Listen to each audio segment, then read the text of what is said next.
Hello दोस्तों, नमस्कार, जय माता दी। तो आप सभी को शारदीय नवरात्रि की ढेर सारी बधाई एवं शुभकामनाएं। तो आपका स्वागत है मेरे न्यू ब्लॉग में। और आज आपको मैं दिखाऊंगी कि मैंने अपने नवरात्रि का कैसे शॉपिंग किया, क्या क्या किया और कैसे अपनी माता रानी का कलश स्थापना किया और माता रानी को बुलाया।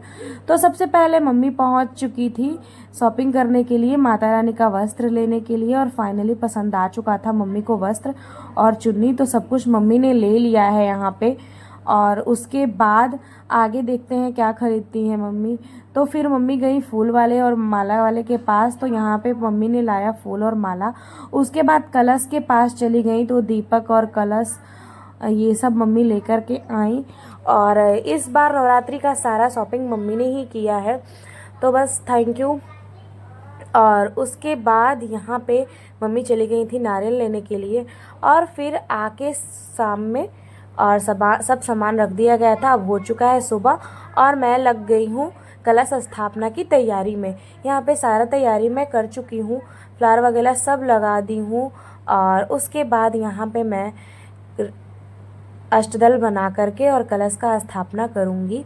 और यहाँ पे करूँगी मैं माता का स्थापना, जो माता की चौकी लगा दी है मैंने यहाँ पे। और फाइनल लुक आपको अभी दिखेगा कि मैंने कैसे डेकोरेशन किया है अपनी माता जी का। और यहाँ पे ये लाई थी मम्मी वस्त्र, जो मैं माता जी को धारण करा रही हूँ। और आप सभी ने कैसे सेलिब्रेट किया ज़रूर बताना कमेंट में। और यहाँ पे मम्मी लाई थी उनके लिए मुकुट, जो मैं उन्हें पहनाऊँगी। और उसके बाद हमारी माताजी बिल्कुल अच्छे से श्रृंगार करके और तैयार हो जाएंगी और बहुत ही अच्छी लगेंगी। उसके बाद यहाँ पे मैं कर रही हूँ अपना आगे का तैयारी। यहाँ पे मैंने लिया नारियल और उसमें भी चुन्नी मैंने लपेट दिया है। और फिर मैंने रक्षा सूत्र से उसे अच्छे से बांध भी दिया है, क्योंकि इसी को ही हमारे यहाँ कलश के ऊपर रखा जाता है। और मैं बार बार माता को चेक कर रही हूँ कि कौन से वाले में ज़्यादा अच्छी लग रही हैं। तो फाइनली ये मैंने कर दिया। और उसके बाद मैं कलश में भी रक्षा सूत्र बांध दूँगी, जिसे मौली भी कहते हैं बहुत जगह, हमारे यहाँ तो इसे रक्षा सूत्र ही कहते हैं। और उसके बाद इसमें हल्दी, कुमकुम और सुपारी, पान, अक्षत और सिक्का डाल करके और फिर हम कलश की स्थापना करेंगे। पहले तो इस पर तो स्वास्तिक बना हुआ था, मम्मी जो लाई हैं इस पर स्वास्तिक बना हुआ है, लेकिन फिर भी मैं रोरी से यहाँ पे बना रही हूँ स्वास्तिक, जो कि हमारे यहाँ बनाया जाता है या सब लोग बनाते हैं कलश स्थापना। और जब से मेरी शादी हुई है मैं घर पे कलश स्थापना खुद से ही कर लेती हूँ। और इस बार तो मैं सारा तैयारी कर दूँगी और कलश स्थापना मम्मी करेंगी। तो बस यहाँ पे मैं कर रही हूँ जल्दी जल्दी से सब कुछ तैयारी। और कलश में डालने के लिए पान, अक्षत, रोली और हल्दी, फूल और कुछ सिक्के, ये सभी तो डालते हैं ना कलश में, तो मम्मी बस डालेंगी सब। तो बस मम्मी यहाँ पे कर चुकी हैं, इसमें सब कुछ डाल चुकी हैं, गंगाजल वगैरह। और अब मैं यहाँ पे डाल रही हूँ जौ, जो हमारे यहाँ कलश स्थापना से पहले डालते हैं, जो ये मिट्टी में डालते हैं ताकि ये जौ अच्छे से अंकुरित हो जाए। और उसके बाद फिर मैंने इस पर थोड़ा सा पानी का भी छिड़काव कर दिया, जिससे जौ जल्दी से अंकुरित हो जाएगा।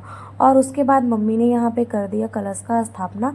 और बस सबको मन में ही हम लोगों ने, और जब भी हम पूजा करते हैं तो हमेशा भगवान से माफ़ी तो मांगते ही रहते हैं कि कोई गलती भी हो तो हमें माफ़ कर देना है। और आज मेरा और मम्मी का दोनों का व्रत ही है। तो बस यहाँ पे मम्मी पल्लू ला चुकी थी, जो मैंने अच्छे से साफ़ कर दिया। और यहाँ पे पल्लू को भी डाल दिए आम के। और उसके बाद यहाँ पे रखे हम चावल और उसके ऊपर हमने नारियल भी अच्छे से वो कर दिया। उसके बाद यहाँ लक्ष्मी और गणेश जी को स्थापित करेंगे, जो किया जाता है हर पूजा में। लक्ष्मी गणेश जी को ज़रूर ही स्थापित किया जाता है। तो यहाँ पे मैंने ले लिया है सुपारी और उसमें रक्षा सूत्र को अच्छे से बांध के और उनको ही स्थापित करेंगे। बहुत लोग गोबर का करते हैं, गाय के गोबर का होता है हमारे घर पे तो, लेकिन यहाँ पे गाय का गोबर कहाँ से मिलेगा, और मतलब नहीं पता है कि बहुत कुछ होता है इसमें कि वो छोटा सा बच्चा होना चाहिए, क्या होना चाहिए, तो ये सब यहाँ पे नहीं मिलेगा। तो इस वजह से मैंने सुपारी का ही कर दिया है। और उसके बाद यहाँ पे 9 ग्राम मम्मी चावल से बना रही हैं। जो आम के पल्लू से होता है, बट इतना ज़्यादा यहाँ पे नहीं था। और बहुत लोग सुपारी या सिक्का से भी करते हैं, लेकिन मैंने बोला मम्मी चावल से भी कर सकते हैं, आप कर दीजिए। तो यहाँ पे मम्मी ने अक्षत से कर दिया। उसके बाद यहाँ पे मम्मी पूजा प्रारंभ कर चुकी थी। सबसे पहले इन्होंने आचमनी किया और उसके बाद सिंदूर और अक्षत ये सब चढ़ाते हुए और पुष्प वगैरह समर्पित करते हुए, पान कसैली ये सब समर्पित करते हुए माता को, और उसके बाद हमारा पूजा आरंभ हो चुका था। और मैं और मम्मी दोनों लोग पूजा कर रहे थे। सुबह का टाइम था और घर पे कोई भी नहीं था, ना तो त्रिशा थी ना तो पापा थे, कोई भी नहीं था, क्योंकि सब पापा ऑफिस चले गए थे, त्रिशा स्कूल चली गई थी। और उसके बाद यहाँ पे मैंने भोग का भी तैयारी कर दिया और मम्मी यहाँ भोग लगा चुकी थी। कुछ फ्रूट से कुछ स्वीट थे, और माँ का प्रसाद सबसे जो महत्वपूर्ण होता है, लौंग इलायची और मिश्री किशमिश ये सब जो लगाया जाता है, वो भी मैंने कटोरी में रख दिया है और उसमें तुलसी पत्ता भी डाल दिया है। और उसके बाद यहाँ पे मम्मी दिखा रही है अगरबत्ती। और अब जा कर के अच्छी एंगल पे आया था हमारा वीडियो, क्योंकि मैं बिज़ी हो जाती हूँ ना, तो फिर ये नहीं दिख पाता है कि कोई दिख रहा है या नहीं दिख रहा है। बस पहले से ही मैं सेट करती हूँ कि हाँ माता दिख रही है कि नहीं। और देखिए ये रहा हमारे मंदिर का पूरा सजावट, डेकोरेशन जो मैंने किया था। और यहाँ पे मैंने लास्ट में बनाया था चंद्रामृत, जो मैं बनाना मेरे माइंड से बिल्कुल स्लिप हो गया था कि अभी तक नहीं बनाई हूँ। लेकिन अचानक ही मुझे याद आया, कुछ लग रहा था कि कुछ तो भूल गई हूँ, फिर मुझे अचानक याद आ गया कि वो चरणामृत था।